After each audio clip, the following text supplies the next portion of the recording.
वामन परिवर्तनी एकादशी महात्म्य। वामन परिवर्तनी एकादशी महात्म्य। भादो मास के शुक्ल पक्ष की एकादशी। धर्मराज युधिष्ठिर बोले कि हे भगवान, भादो की शुक्ल पक्ष की एकादशी का क्या नाम है तथा उसकी विधि क्या है? उस एकादशी के व्रत को करने से कौन सा फल मिलता है, सो सब समझा कर कहिए। भगवान श्री कृष्ण बोले कि हे राजश्रेष्ठ, अब मैं अनेक पाप नष्ट करने वाली तथा अंत में स्वर्ग देने वाली भादो की शुक्ल पक्ष की वामन नाम की एकादशी की कथा को कहता हूँ। आप इसे ध्यानपूर्वक सुनो। इस एकादशी को जयंती एकादशी भी कहते हैं। इस एकादशी की कथा के सुनने मात्र से ही समस्त पापों का नाश हो जाता है। इस एकादशी के व्रत का फल वाजपेयी यज्ञ के फल से भी अधिक है। इस जयंती एकादशी की कथा से नीच पापियों का उद्धार हो जाता है। यदि कोई धर्मपरायण मनुष्य एकादशी के दिन मेरी पूजा करता है तो मैं उसको समस्त संसार की पूजा का फल देता हूँ। जो मनुष्य मेरी पूजा करता है उसे मेरे लोक की प्राप्ति होती है, इसमें किंचित मात्र भी संदेह नहीं।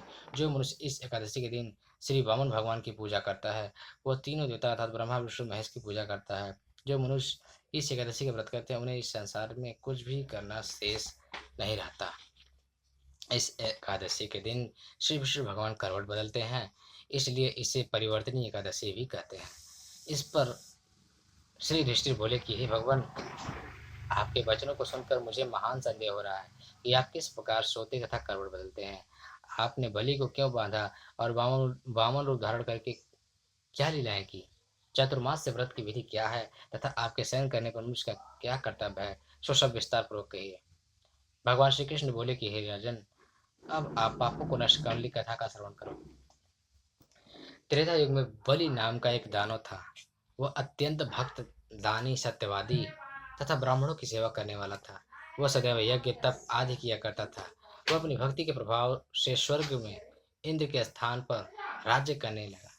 इंद्र तथा अन्य देवता इस बात को सहन न कर सके और भगवान के पास जाकर प्रार्थना करने लगे। अंत में भगवान ने वामन रूप धारण किया। मैंने भगवान तेजस्वी ब्राह्मण बालक रूप में राजा बलि को जीता। इस पर राजा युधिष्ठिर बोले कि हे जनार्दन, आपके वामन रूप धारण करके उस बलि को किस प्रकार जीता, यह सब विस्तार पूर्वक समझाए। श्री कृष्ण भगवान बोले कि हे राजन, मैंने वामन रूप धारण करके राजा बलि से याचना की कि हे राजन, तुम मुझे 3 पग भूमि दे दो, इससे तुम्हारे लिए 3 लोक दान का फल प्राप्त होगा। राजा बलि ने इस छोटी सी याचना को स्वीकार कर लिया और भूमि देने को तैयार हो गया। तब मैंने अपने आकार को बढ़ाया और भूलोक में पैर, भुवन लोक में जंघा, स्वर्ग लोक में कमर, महलोक में पेट, जनलोक में हृदय, तप लोक में कंठ और सत्यलोक में मुख रखकर अपने सिर को ऊंचा उठा लिया।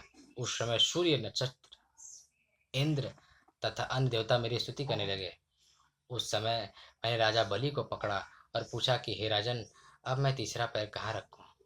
इतना सुनकर राजा बलि ने अपना सिर नीचा कर लिया। उसके सिर पर मैंने अपना तीसरा पैर रख दिया और वह भक्त दानव पाताल को चला गया। जब मैंने उसे अत्यंत विनीत पाया तो मैंने उससे कहा कि हे बलि, मैं सदैव तुम्हारे पास रहूंगा। भादो के शुक्ल पक्ष की परिवर्तनी नामक एकादशी के दिन मेरी एक प्रतिमा राजा बलि के पास रहती है और एक क्षीर सागर में शेष नाग पर शयन करती रहती है। इस एकादशी को विष्णु भगवान सोते हुए कलर बदलते हैं। एक दिन त्रिलोकी के नाथ श्री विष्णु भगवान की पूजा की जाती है। इसमें चावल और दही सहित चांदी का दान किया जाता है। इस दिन रात्रि को जागरण करना चाहिए। इस प्रकार व्रत करने से मनुष्य समस्त पापों से मुक्त होकर स्वर्ग लोक को जाता है। वह स्वर्ग लोक में जाकर चंद्रमा के समान सदैव प्रकाशित रहते हैं। उनको इस लोक तथा परलोक दोनों में यश मिलता है। जो इन पापों को नष्ट करने वाली कथा सुनते हैं उन्हें अश्वमेघ यज्ञ का फल मिलता है।